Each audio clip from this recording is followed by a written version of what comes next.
You could probably say that in a really broad sense, you could place everybody in the world into one of three different categories. You could say either they're a theist, which means they believe in either a god or multiple gods. They're an agnostic, which means they don't have an opinion or they're undecided one way or the other. Or they're an atheist, which means that they would tell you they believe that there is no God. Now, I realize that these categories are pretty broad. And for our purposes in this class right now, when we talk about a theist, let's talk about somebody who's religious. And more specifically, let's talk about a Christian. And more specifically, we want to think about ourselves, Christadelphians. Because there are people who could fit into this category who aren't religious. For example, there are people who are called deists. So that deists believe in a God, but they don't believe that that God has anything to do with mankind. They may believe that that God created all things, but there's no message from that God, so they don't care too much. So for our purposes, let's say religious people, Christadelphians, Christians, belong in this left-hand category, the theist. And on the far right side, we have the atheist, the person who says there is no God. And in the middle, there's this large group of people, and there might be a lot of reasons why they're undecided. They might be on the fence, and they've looked at the evidence for God or the evidence that there is no God, and they're undecided. Or they may have been religious at one point or have been an atheist at one point, and over time they've just sort of gotten cynical and decided that they don't care. Whatever the reason, right now for this class, we really care about those two outside opposite categories, the two people who really most strongly disagree with each other, the theist and the atheist, or the Christadelphian and the atheist. Because there's one thing that these two groups have in common that really bind them together in a way you might not have realized. We talk sometimes about postmodernism, and that's the idea that there's no universal truth. There's no absolute truth. We've talked about it a lot, and at this point it's actually kind of an old subject, but a lot of people in that middle category who are agnostic might feel that way, that there's no absolute truth, that you can have something that is truth to you, and I can have something that's truth to me, and that our truths can even be opposite and opposed to each other, but because there's no greater truth, there's only self-truth, the truth that matters to the person. And both the Christadelphian and the atheist reject that idea. Because just like the religious person, the atheist also believes in an absolute universal truth. Both groups are looking for truth, and they care about it. And they believe there is the truth that you can find. And that's why they're willing to say either there is a God or there is no God. And that's why sometimes, quite often, you'll see people who were religious, they don't become agnostic, they go all the way to the other side and become atheists, or people who are atheists, and they all of a sudden believe in God, because the common binding characteristic is that they both care an awful lot about truth. Now, this first class, the title is The Atheist Delusion, and it's based on a book that was published in 2007. So the title is kind of a parody of this book, The God Delusion. And The God Delusion was written by a man named Richard Dawkins. Richard Dawkins is a professor of evolutionary biology at Oxford University, and he's one of the most famous new atheists in the world today. So a new atheist is sort of a more modern movement. The new atheists are a little bit different from regular atheists in that they actually are really outspoken and they're outspoken against religion. They think religion is really bad, and they attack it, and they spend a lot of time attacking it. And this is sort of what separates the new atheists from just general atheists. They're not content to just believe there is no God. They want to attack the people who believe that there is a God and try to change their mind. And so when this book was published in 2007, it was very controversial. It was very popular in some circles. It was what we would call polarizing. It created a lot of arguments. And if you were to read it, you'd find some main themes that run throughout it. And I'm gonna put these main themes up on the screen. These are not chapter headings in the book or subheadings or anything like that. These are just generally the main themes you would find in the book. So Richard Dawkins, some of his main messages in the book are these: that faith is blind, but that science is based on evidence. That science supports atheism and not Christianity. So in this book, even though Richard Dawkins is attacking religion and belief in a God in general, he's very specifically doesn't like Christianity and is attacking the Christian religion. That design is dead, otherwise you have to explain who designed the designer. That religion is dangerous. That nobody needs God to be moral. This was actually a slogan on the side of a bus in the UK at one time, good without God. And it would have famous people who were also atheists whose faces were on the side of the bus, and it would say so-and-so is good without God. And finally, that Christian claims about the person of Jesus are not true, and that his miracles violate the laws of nature. So these are some of the themes that run throughout this book. And so you can tell it's quite a heavy book, and it's got a lot of challenges for people who are religious, people like Christadelphians who do very much believe in God. And we're not going to be able to tackle every single one of these items in our classes this weekend, but we're going to cover a lot of them. And we're going to start at the beginning of this list. Richard Dawkins has said that faith is blind, but science is based on evidence. Now, I mentioned to you that these new atheists, like Professor Richard Dawkins, are very much militant. They're outspoken in their attacks on religion and on Christianity. And this is very much true of Richard Dawkins. I'm going to show you a quote where he talks about how much he dislikes faith, how bad he thinks faith is. This quote's quite old now. It's from 1997, but here are the kind of things that he has to say about faith. In a publication called The Humanist, he wrote, "It is fashionable to wax apocalyptic about the threat to humanity posed by the AIDS virus, mad cow disease, and many others, but I think a case can be made that faith is one of the world's great evils comparable to the smallpox virus, but harder to eradicate. Faith, being belief that isn't based on evidence, is the principal vice of any religion." Now, I don't know if you noticed, but just there he said that faith is just as bad as viruses that are destroying lives, that are killing hundreds and hundreds of thousands of people around the world. He says faith is that bad. And now he defines it as believing in something when there's no evidence. And Richard Dawkins, when he talks about religious beliefs and when he talks about faith, we start to see that he's now outside of his field of expertise, because this is not how we define religious faith at all. There's a word for that. We would call that blind faith, but that's not biblical faith. Now, I'm going to play for you a video clip. In 2007, The God Delusion was published, and later that same year there was a debate between Richard Dawkins and another man named John Lennox. And John Lennox is a professor of mathematics and a historian of science, also at Oxford University. He also is a Christian apologist, which means he spends his time defending the Christian religion. And he debated Richard Dawkins on 2 occasions, and the first of those occasions was in 2007. And the subject of that first debate was the God Delusion, because it had just been published. And this video clip, it's about 2 minutes long. These two men are talking about faith and the nature of faith and what it means. And here's where things get tricky. I'm going to try to bring the laptop up here and put the microphone up against the speakers. We'll see how that works. Oh, thank you. That's way better. Thank you very much.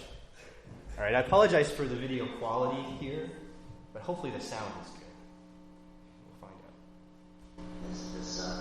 out. When you say faith is rational and evidence-based, I mean, if that were true, what needs to be faith for it? I mean, if there were evidence for it, why would you need to call it faith and say just evidence? And when you said that faith in relativity, in Einstein's theory of relativity, is evidence-based, that of course it is.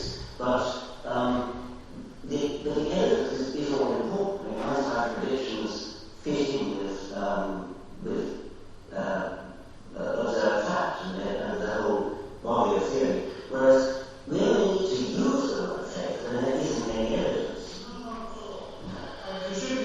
faith in your wife. Is there any evidence for that? Yes, plenty of evidence.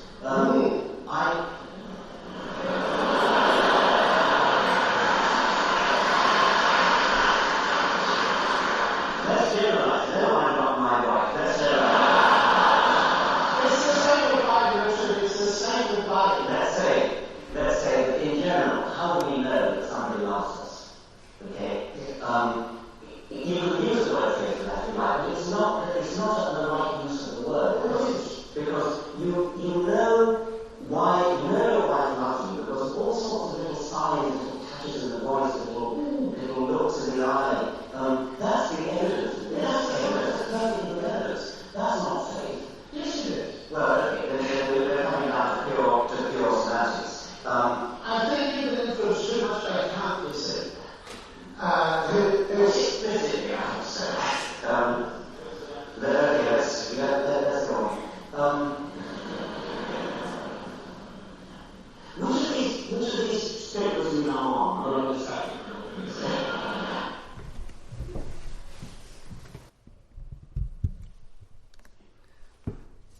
I like to leave that clip playing a few seconds longer than I need to so we can see Richard Dawkins sputter. But I would encourage you to go watch the whole thing. Because while Richard Dawkins loses that particular discussion on the nature of faith, the whole debate is very far from being one-sided. It's very interesting. You could go online and watch it. I think it's about an hour long. And when he comes up against the simple contention that yes, you can use the word faith even when there's evidence involved, he has to fall back on saying, well, we've just come down to pure semantics, which means we've come down to the definition of the word, which, of course, that was the whole nature of this discussion, debating the meaning of the word faith. Now, I'm sure that throughout the course of his life, Richard Dawkins has come into contact with many religious people who have what we would call blind faith. That is to say, they can't really explain to you why they believe what they believe. They don't really have evidence that they know about. And I'm sure that shaped his feeling about religion in general. But that's not biblical faith. I'd like you to come with me to Hebrews chapter 11. And of course, you might have guessed we might go here, the great chapter on faith. Hebrews chapter 11. I'm going to start reading from the beginning of the chapter in verse 1. I'm going to read the first 3 verses for context. I'll be reading from the ESV. Now faith is the assurance of things hoped for, the conviction of things not seen. For by it the people of old received their commendation. By faith we understand that the universe was created by the word of God, so that what is seen was not made out of things that are visible. Now, when I read verse 1, I read from the ESV, it said faith is the conviction of things not seen. Some of you are probably reading from the King James, and this was probably your memory verse as it was mine. It says faith in the King James is the evidence of things not seen. And that's a good translation of the word. That word for conviction or evidence in the Greek is alechos. And it means a proof or a test, like the act of presenting evidence of the truth of something. That's the very, very much tied in the Bible to the very definition of faith. Our faith is very much based upon evidence. Biblical faith, Christadelphian faith. You couldn't have it without the evidence. And the whole purpose of this series of classes as we go forward tonight and this weekend is to talk about that evidence. Evidence that God is real, that he exists. Evidence that Jesus was his son. And that at a point in time, a man really was raised from the dead, as incredible as that may seem. Evidence that what we have in front of us truly was preserved in a unique and special way to prove to us that it really is the Word of God. Evidence that the original Christian religion in its pure form is the one true religion that contains truth. And I'd like you to come with me to Romans chapter 1. Have a look at this. The Apostle Paul wrote this starting at verse 16 of Romans chapter 1. He said, I am not ashamed of the gospel, for it is the power of God for salvation to everyone who believes, to the Jew first and also to the Greek. For in it the righteousness of God is revealed from faith to faith, as it is written, the righteous shall live by faith. For the wrath of God is revealed from heaven against all ungodliness and unrighteousness of men, who by their unrighteousness suppress the truth. For what can be known about God is plain to them, because God has shown it to them. For his invisible attributes, namely his eternal power and divine nature, have been clearly perceived ever since the creation of the world in the things that have been made, so they are without excuse. Paul says, if you simply observe nature, you can see there the stamp of the Creator. God has shown it to you. This was deliberate. God put himself there for you to see in his very design of creation. So, if you ask the question, what is science? One correct answer would be, it's simply the observance of nature. It's observing nature, cataloging it, testing it. So, put another way, you could say that Paul said, through science, we can see the stamp of our Creator.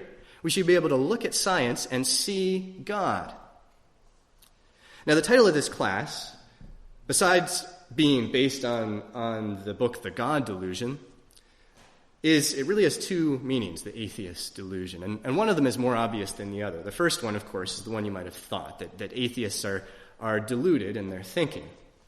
But the other less obvious meaning is that atheists have been deluding the world with a particular message. And the message is this, that science and religion are opposed to each other, that it's an ongoing battle between the two, and they cannot be reconciled. And one or the other must win, but they cannot live together in harmony. And just by saying science versus religion, that frames the subject in that way. And you hear that quite often today. Perhaps you've heard it in school. Now, let's do a mental exercise here. Let's imagine that somewhere in some remote part of the world, in a jungle somewhere, somebody left a brand new Ford truck. And then they took off, just left it there. And nearby is a tribe of aboriginals. And this tribe has no idea that anybody else exists in the world. They don't know anything about the rest of human society or technology or anything else. They're very primitive. But they stumble upon this brand new Ford truck. They can't even begin to explain it. It doesn't look like anything else in their environment. And let's imagine that whoever left it there left it with a tank full of gas and the keys in the ignition. So eventually, as they're playing around with it, they figure out how to turn it on and they figure out how to drive it. It's incredible.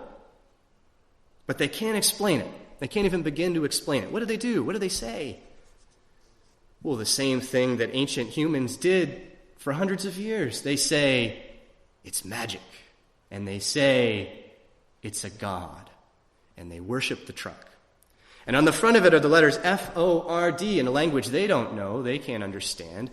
So this is Ford the god, and they worship the truck as a god. Isn't that what happened for hundreds of years in ancient human history and many societies? But let's imagine that over time, they're actually able to figure it out. They can actually reverse engineer the truck, take it all apart, they figure out how it works, and they can then put it back together, maybe even build a new one. They understand the mechanics of how the truck works. What do they do now? Well, they realized, they took it apart, there was no God. They got down to the smallest piece, they didn't find God in the truck. So not only do they say, this truck is not a God, they say, this truck didn't have a creator. It just happened. There was no mind behind this truck. Despite the fact that it clearly was designed for a specific, unique purpose, no mind behind it, because we can explain how it works. We can explain the mechanics of it. Now, you and I know that's ridiculous because we have more knowledge. We know that, well, Henry Ford didn't design this truck that you see on the screen, but certainly a team of engineers at Ford did. We know that there were many minds behind the design of this truck. And it seems ridiculous to us that somebody could look at something like that and say, no, nobody created this. But of course, you see where I'm going here. Because that's exactly what atheists are saying. That just because we can explain many things about the universe, the mechanics of how it works, that means that there wasn't a mind behind it all. Because we can explain how it works. But the reality is those two things are not related at all. Just because you can explain how something works does not mean that there wasn't a mind that created that thing. But atheists have been convincing the world that science and religion are opposed for a long time now. And I think it all started back in the year 1860. In 1860, Darwin published his On the Origin of the Species. And of course, that was quite a controversial thing when that came out. The concept of evolution was introduced to the world, and people had very strong feelings about it, one way or the other. And later that same year in 1860, there was a famous debate that took place between two men. And those men were, on your left, Reverend Samuel Wilberforce, known as Soapy Sam. He was known as one of the best public speakers of his day, but apparently quite pretentious, which is why he was called Soapy Sam. And on the right, we have T.H. Huxley, Thomas Henry Huxley, known also as Darwin's Bulldog. And these two were going to debate the merits of the theory of evolution in this famous debate. And interestingly enough, Thomas Henry Huxley, on your right, who would be defending the theory of evolution, didn't really want to participate in this debate, but he had a lot of scientific colleagues who peer pressured him into doing it. They happened to be atheists also. And so the debate took place in a very crowded hall in the Museum of Natural History at Oxford University in the year 1860. And interestingly enough, there's no transcript of the debate, so we don't know actually what was said, except for one thing that apparently all eyewitness accounts agree on, that this took place. At one point, Samuel Wilberforce said to T.H. Huxley, "Is it from your grandfather or your grandmother that you claim descent from a monkey?" And T.H. Huxley, clearly angry and red-faced, composed himself and stood up and calmly replied, "I would not be ashamed to have a monkey as an ancestor, but I would be ashamed to be connected with a man who used his great gifts to obscure the truth." And that comment apparently had such an impact on the audience that one woman fainted and had to be carried out the back. Now, this debate has come down to us as the first great victory of science over religion, which is weird, because when we look at the facts, it doesn't look like that at all. For example, T.H. Huxley wrote afterwards, I think the very next day, he wrote, "I believe that I was the most popular man in Oxford for a full 24 hours afterwards." But Samuel Wilberforce would write, "I think I thoroughly beat him." So both men felt that they had won the debate. And no major newspaper picked up the story, but there was one magazine that did. And in the article about it, which was very short, the publication was called the Athenaeum, they said, "These two men, Huxley and Wilberforce, have each found foemen worthy of their steel," which is to say, in modern English, that this was a very evenly matched debate. And it turns out that Samuel Wilberforce, even though he was a theologian, he was a reverend, he was very much educated in the sciences. He knew a lot about it. And he was friends with Charles Darwin, who was sick and couldn't attend the debate. And later, Samuel Wilberforce would write a review of Charles Darwin's On the Origin of the Species. And Darwin himself, who was a lot less adamant about his own theories than many other scientists would eventually become, wrote this about Wilberforce's review. He said, "It's uncommonly clever. It picks out with skill all the most conjectural parts and brings forward well all the difficulties. It quizzes me most splendidly," said Darwin. So Samuel Wilberforce was not ignorant at all when it came to science. And from all factual references that we have, this was a pretty evenly matched debate. So why then has this come down to us through history as the first great victory of science over religion? Well, just that very sentence has framed it in a certain way, hasn't it? Science over religion, science versus religion. It's framing the narrative to say these two things are opposed to each other. And there have been historians who have written about this debate. John Henley Brooke wrote in his book, Science and Religion, "It's a significant fact that the famous clash between Huxley and the bishop was not reported by a single London newspaper at the time. Indeed, there are no official records of the meeting, and most of the reports came from Huxley's friends." You see, what happened is Huxley's friends, who had pressured him into participating in the debate, as soon as it was over, they went throughout the scientific world and they told everybody this was a great defeat of science. Science defeated religion, a great defeat of religion by science. Another historian, Frank James from the Royal Institute of London, said, "Had Wilberforce not been so unpopular in Oxford, he would have carried the day and not Huxley." Apparently Wilberforce was not very well liked because he was so pretentious. Even the Prime Minister of England at the time apparently had some nasty things to say about him. So Frank James said because he was so unpopular, the favor didn't go in his way, but he very much carried his own weight in this debate. And ever since that time, this has been the narrative. Science versus religion. The two have to be at odds with each other. That's the way it would seem when you say it like that. And yet the Apostle Paul said in Romans chapter 1 that when you look at creation, at the things that God has put into place, you should be able to see the stamp of the Creator. And if you can't, then you're ignorant, said the Apostle Paul in Romans chapter 1. And so here we are today talking about it still. And from here on out, I want to start by saying that I'm not a scientist. I think it's important to acknowledge that. I'm not an expert in some of the fields I'm going to be talking about, which is why I'm going to rely on people who are. In this class, and especially in the third class today, those two classes will be based in the sciences and in math. I'm going to rely on people who are at the top of their field, scientists, and some of them are Christians, and some of them are atheists, and some of them are agnostic, and we're going to see what they have to say about it, despite whatever their belief system might be. And the first avenue of the sciences I want to talk about is genetics. I hope this doesn't make you too uncomfortable if you don't like this subject in school. But most of you have probably seen this, a strand of DNA. And on the right-hand side you see DNA, and on the left-hand side you see RNA. Inside of all living cells we have DNA. And the DNA is called a double helix structure, which means it's kind of like a ladder, but a ladder that's been twisted and twisted and twisted. And the sides of that ladder are made up of sugar phosphates. And inside are rungs, if you will, of each ladder, and those rungs have two pieces. Each one of those two pieces on every rung is called a nucleobase. And those two nucleobases are joined in the middle, but by a weak bond, so it's very easy to go down the middle and just split it right in two and get a strand of RNA. And those nucleobases, there's only 4 of them in DNA: cytosine, guanine, adenine, and thymine.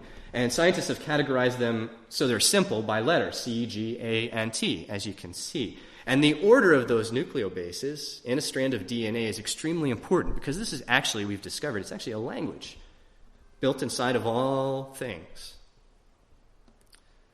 DNA has been described as like a computer program or a computer hard disk. It contains a database of information and the program to produce a specified product. Now, when the DNA splits in two, and we're going to talk about a little bit about how that works in a second, the nucleobases are almost all the same in the half of a strand of DNA, which becomes RNA, except for the very last one. So thymine is replaced with uracil. Now, for life to continue to exist, all living cells have to continue to replicate themselves. And to do that, the DNA itself is split in two, and it will actually also leave the cell that it's in. So a DNA will split from one strand into 2 new strands. Here's a diagram of that. And something called the helicase, kind of like a pair of scissors, walks right down the middle of the strand and cuts it into 2 different pieces. And then an enzyme called a DNA polymerase walks up each half of each strand and builds the other half of that strand of DNA. And as it goes along, it puts all the nucleobases in place for each rung of that ladder. And that DNA polymerase, once it's done with a new strand, it actually walks back and forth up the strand as a proofreader to make sure that nothing's out of place. If it finds a nucleobase that's wrong, it kicks it out, puts the right one in. So every once in a while, it doesn't catch it, and there's a mistake. That's what we call a genetic mutation. So each of the between 10 and 100 trillion cells in the human body contains a database larger than the Encyclopedia Britannica. And the human genome is over 3.5 billion letters long. If you think of letters as those nucleobases, C, G, A, and T, 3.5 billion letters long, which is why there was a project called the Human Genome Project. You remember that? It was completed in 2003. It took a long time to decode the entire human genetic code. So the RNA will also leave the cell behind and enter this thing, which is called a ribosome, which to us, is microscopically small, but on on the subatomic level, it's actually quite big. It's like a giant translation machine. And the RNA strand, which you see there, gets fed into the ribosome. And as it gets fed in, the ribosome reads every single nucleobase like a letter, like it's translating a code as it comes along. And every single piece that it sees is the next piece of the recipe for protein that is being created. And as this happens, proteins are being created within the ribosome. But here's where it gets really interesting. You cannot have DNA without first having proteins.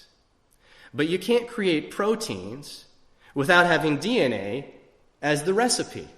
You see, the two cannot exist without each other.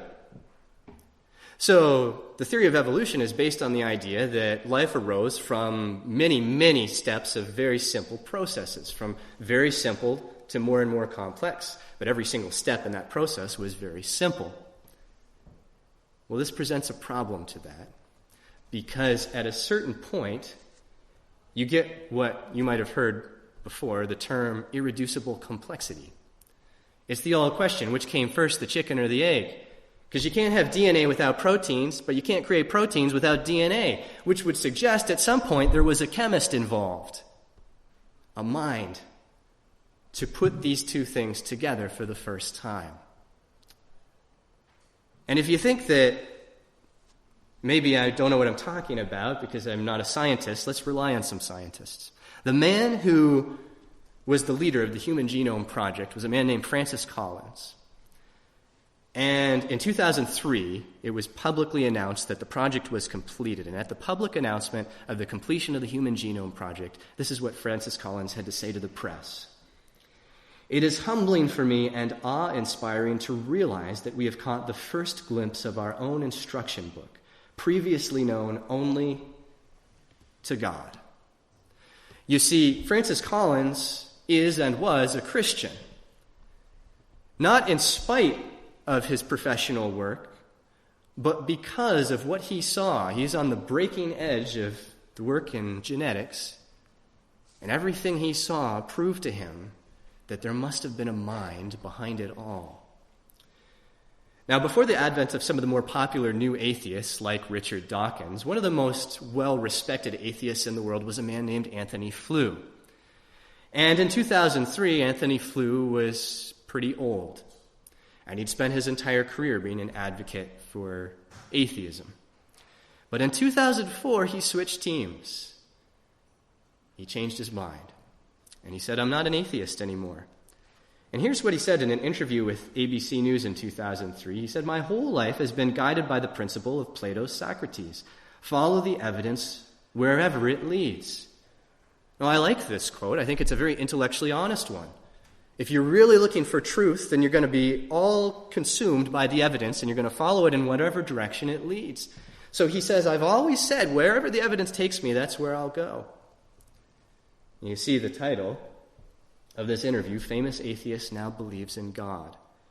And it's no coincidence that this happened in 2004, right after the completion of the Human Genome Project, because at a symposium a little bit later, this is what he had to say, the reason why. He said, "What I think the DNA material has done is show that intelligence must have been involved in getting these extraordinarily diverse elements together. The enormous complexity by which the results were achieved looked to me like the work of intelligence." And he said there must have been a mind behind it all. Now, to be fair to you right now, Anthony Flew didn't become a Christian. He became what I described earlier, a deist.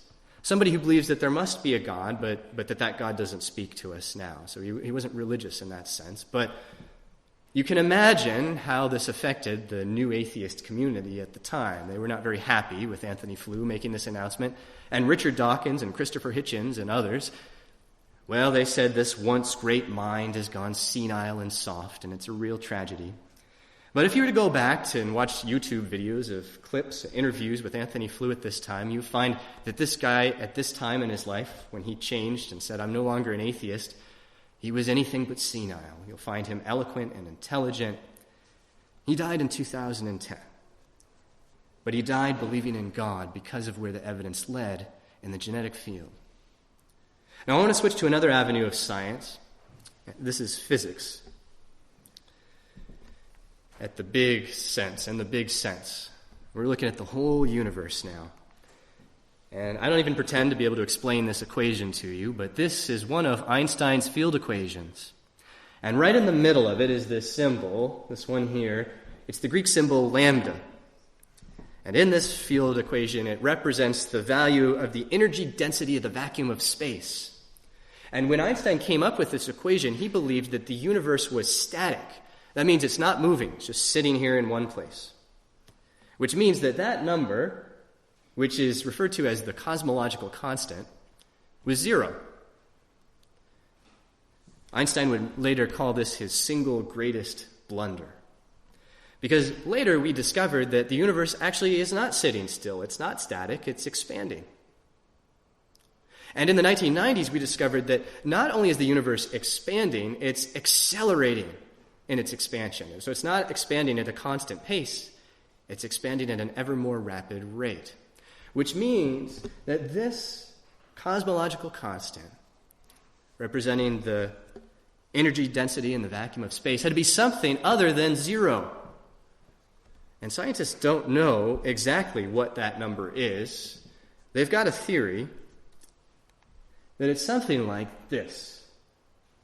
10 to the power of negative 120, which is an extremely infinitesimally small number. Whatever that number is, if it was just marginally larger or smaller, the universe we are in today would look nothing like the universe we're in today. It would either collapse upon itself or fly apart. That number has to be exactly what it is. This is what is referred to by many as the fine-tuning of the universe. And in a documentary called Particle Fever about the discovery of the Higgs boson, if you don't know about that, I'm going to tell you a little bit about it in a minute. One of the world's youngest and brightest physicists, named Nima Akani Hamed, says this about the cosmological constant. He says, it needs to have an extremely precise value, and if the value is different even by a tiny bit, it would radically change what the world looks like around us. If you saw a situation where a parameter has a very dangerous value, where if you change it a little bit, the world would change radically and we'd be dead, you would wonder where that came from. How is that possible?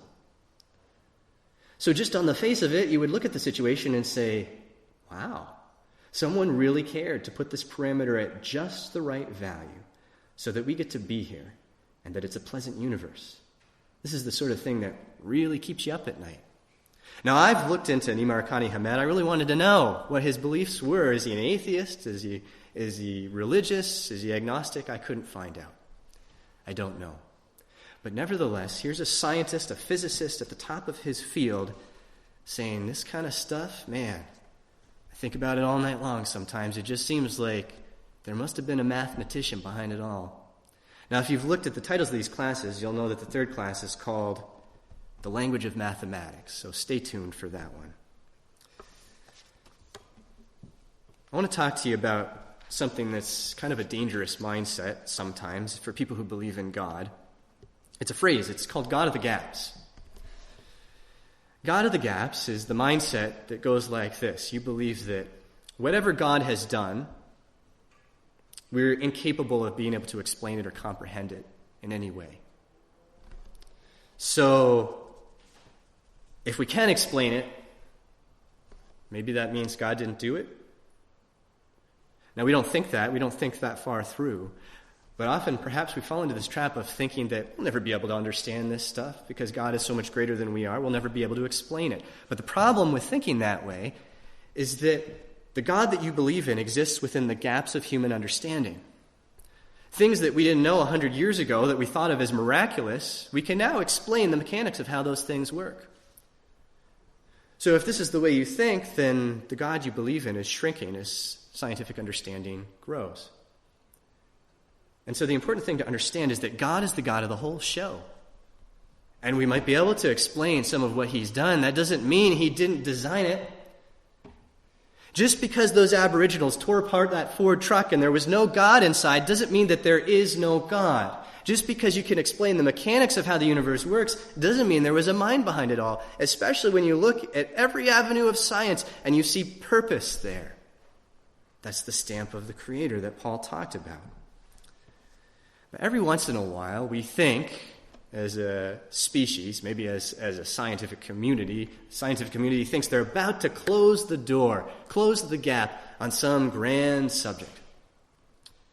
Only to realize that, man, we really didn't know anything at all, did we? And this was the case with the discovery of the Higgs boson.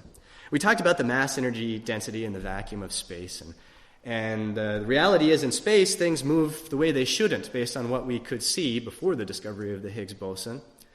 So there was theorized this field called a Higgs field by a scientist named Peter Higgs and some other scientists in the 1960s. Think of it kind of like just molasses, which would describe why things move slowly through space when it seems like they should move a lot faster. Some invisible field that we can't see. And if this were true, then he defined what the particle would look like that created this field. It was called the Higgs boson. It would look like this. It would have these characteristics. But it would be really hard to see. And it wasn't until modern times that we had the technology to be able to see it. And from 1998 to 2008, a large Hadron Collider was built in Geneva, Switzerland. This is a 27-kilometer-long loop. It's a particle accelerator. It shoots particles around and around till they're almost the speed of light, and then it crashes them into each other, and it has very precise cameras that take pictures of what happens in a very minuscule fraction of a second in that moment when the explosion occurs. And finally, we had the technology to be able to see and discover the Higgs boson if it really exists. And they had to test it for a few years. It wasn't until 2012 when the first test was officially performed with the Large Hadron Collider. And around the world, scientists sat in rooms with televisions, sometimes in the middle of the night in some parts of the world, waiting to hear if they'd see it. And they did. They discovered the Higgs boson. And a lot was riding on the actual mass of this particle. If it was about 115 giga-electron volts, then it was going to go to prove one particular theory about the scope of the universe, called a body of theories called supersymmetry, which kind of says that every particle has another corresponding particle. We just haven't discovered them all yet. But if the mass of the Higgs boson was more like 140 giga-electron volts, then it was going to instead go to prove the multiverse series of theories. Maybe you've heard of the multiverse. This is the idea that there are an infinite number of other universes out there, and we just happen to be in the one that we're in, the one that supports life, but there are just an infinite number of others. That's the body of multiverse theories. And the mass of the Higgs boson was going to determine, and I cannot explain to you why, but was going to determine for many scientists which one of these theories was most likely true. So several weeks went by before they were able to actually go through all the results and confirm them.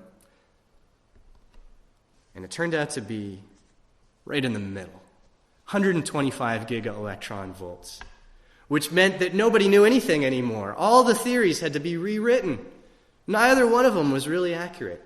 And at the end of that documentary I told you about earlier, Particle Fever, which is all about the discovery of the Higgs boson, one of the scientists that's featured in it had this to say as he's driving home from just finding out that this is the mass of the Higgs boson. He's still struggling to comprehend it.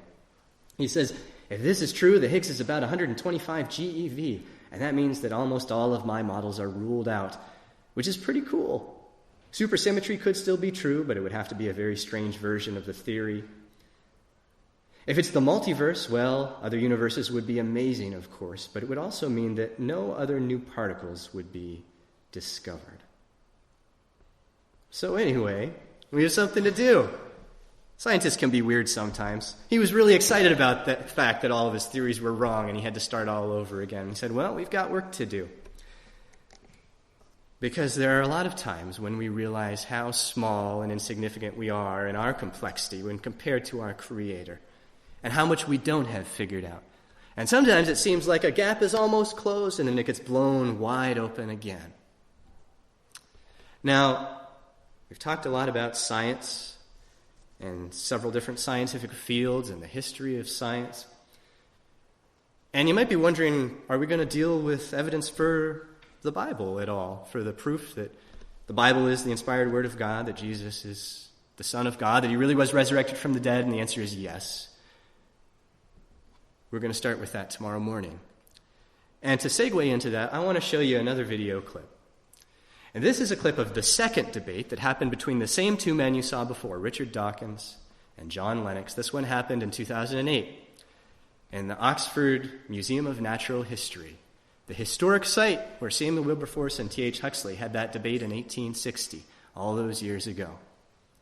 So have a listen, and then we'll close after we listen to this video that I think is just a little over 2 minutes long. Just to note, this video, I've spliced a few parts of it together to keep one theme of the conversation going. So just keep that in mind. There's one point where somebody says, well, of course it is. That's when I jumped forward in time. It doesn't relate to what was just said. Keep that in mind. Reading your book, The Delusion, you said that it's under scholarly dispute among historians that Jesus actually existed. Now, I'm checked with the ancient historians. That is not so. And historically, history is not natural science. But what I don't understand is this: why you would write something like that? I don't think it's a very important question whether Jesus existed. There are some historians, most historians think he did. Some They certainly do. I don't find an ancient historian that didn't. but I don't really care actually because it's petty. No, the basic question is it true or not? Yeah, that is the basic question. It is completely irrelevant. It's complicated, it's appropriate, it's happiness. That has nothing to do with words. Now, I agree with the fact that we need to know whether it's true. Yes. Now, when you look at history, let's see the time when maybe I look at the possibility that some historians think Jesus never existed. I take that back. Jesus existed. However, you're going to say that Jesus was born of a virgin, that Jesus walked on water, that he turned water into wine. That is palpably anti-scientific. There is no evidence for that. So when you say anti-scientific, I think it's not anti-scientific. What I mean by that is that if, we're doing science, we constantly have to keep in mind that at any moment there might be a little magic trick slipped in that will completely nullify the whole enterprise. Oh, I agree with that. I'm not denying that at all, because in order to recognize what the New Testament calls miracle, a special act of God, you must be living in a universe that has regularities and will be recognized. I agree with you entirely. That's exactly true. I wouldn't recognize it. Dead people are popping up all over the place. You would think it was very special. But the fact is, you need two things, not one.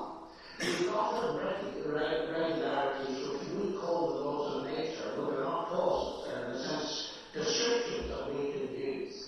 You also need to be able to recognize those so that, for example, when Joseph discovered that his wife-to-be Mary was pregnant, he simply didn't believe her story. He was going to divorce her. He knew exactly where babies came from. He knew the regularity. It took very special convincing for him to realize that something extremely special had happened. But science cannot stop that. The question is, of course, did such a thing ever happen? And the central focus of the New Testament is not that, which is not so readily accessible to evidence, the virgin conception, but the resurrection of Christ. And ancient historians, and this has fascinated me recently, going over ancient historians whose discipline is very venerable. I'm not talking about Christian ancient historians. Ancient historians, many of them, even at the skeptical end of the spectrum, say that the evidence for the resurrection of Christ is very powerful. The explosion of the Christian church from a non-proselytizing group of Jews in the first century, the anti-truth and all the rest of it, has even led Beta Ramesh, who's one of the most distinguished ancient historians of Oxford, to say, yes, this truth was empty, and hallucinations, this kind of explanation, do not wash. So, we have to ask ourselves, are we prepared to believe in historical testimony or not?